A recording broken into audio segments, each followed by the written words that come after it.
Nous sommes dans le parc de la Selvatura, où l'on visite la canopée depuis des ponts suspendus.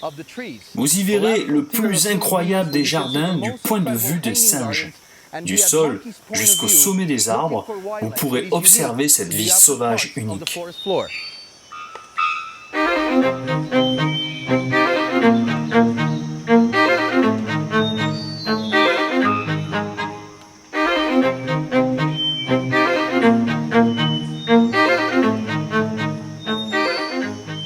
Ici se trouve le nid d'un solitaire à tête noire. C'est l'un des oiseaux les plus difficiles à observer, parce qu'il est comme une silhouette, une ombre dans la forêt. Mais nous pouvons l'entendre chanter très souvent, c'est comme une porte qui grince, l'un des sons les plus mélodieux de la forêt. Et le nid est juste là dans l'arbre.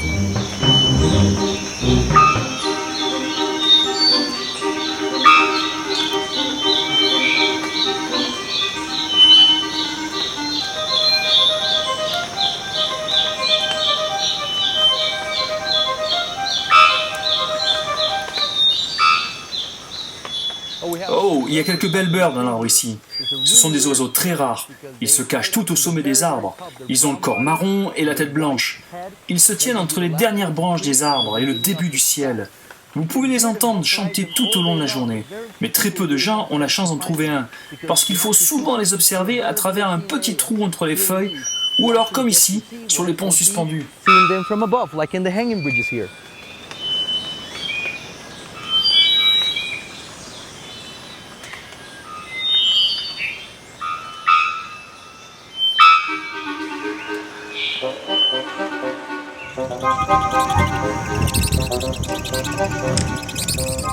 Les colibris se nourrissent principalement d'insectes, parce qu'ils ont besoin de beaucoup de protéines. Leurs muscles pectoraux représentent plus de 40% de leur poids. Quand nous mettons des mangeoires, ils tournent constamment autour. Ça nous permet d'observer beaucoup d'espèces différentes. Il peut y avoir 12-14 espèces autour d'une mangeoire.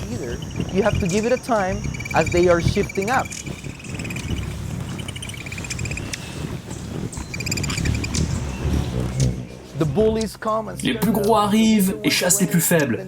Ensuite, c'est au tour des moyens, et puis les tout petits. Ils tournent autour des mangeoires, font le plein, et puis repartent dans la forêt.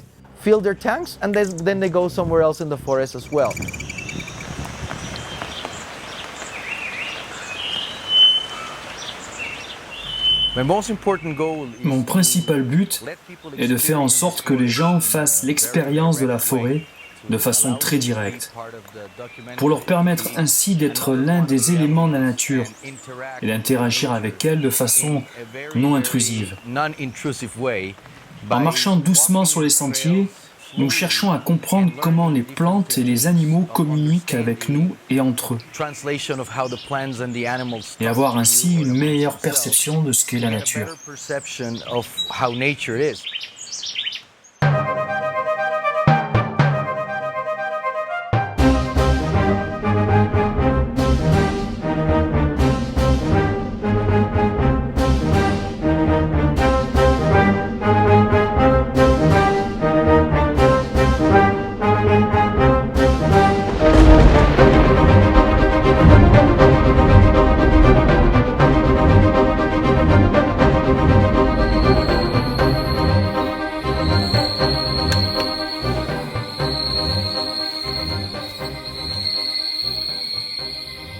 Nous sommes dans un jardin juste à la limite de la forêt.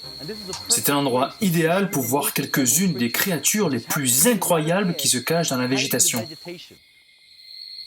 Oh, il y a un serpent ici, un serpent venimeux.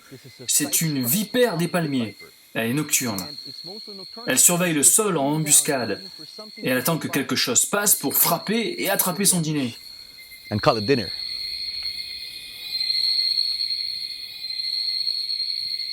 C'est un paresseux, à deux doigts. Il vient juste de sortir pour manger. Il est nocturne, il sort la nuit, et il va d'arbre en arbre pour trouver les feuilles les plus fraîches. Et c'est ainsi qu'il se nourrit.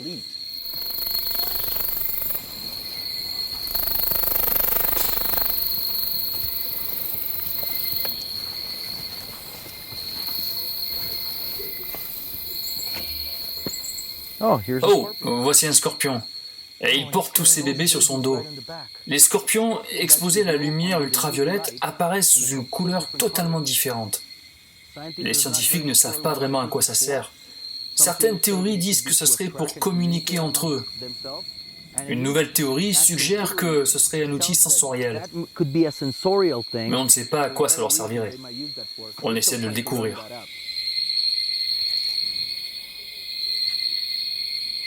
Venir dans la forêt la nuit est toujours une expérience magique. Vous pouvez observer de nombreuses créatures qui ne sont actives qu'à ce moment-là. Plus de 80% des animaux sont nocturnes. Nous sommes maintenant arrivés au mangeoire à colibris. La nuit, des créatures très différentes les visitent. Ce ne sont plus des oiseaux, mais des chauves-souris colibris. Oui, vous avez bien entendu, des chauves-souris colibris. Elles sortent la nuit pour polliniser les fleurs et boire le nectar. Maintenant, nous allons essayer de les observer. Elles sont un peu timides, alors je vais éteindre ma lampe et passer en mode infrarouge.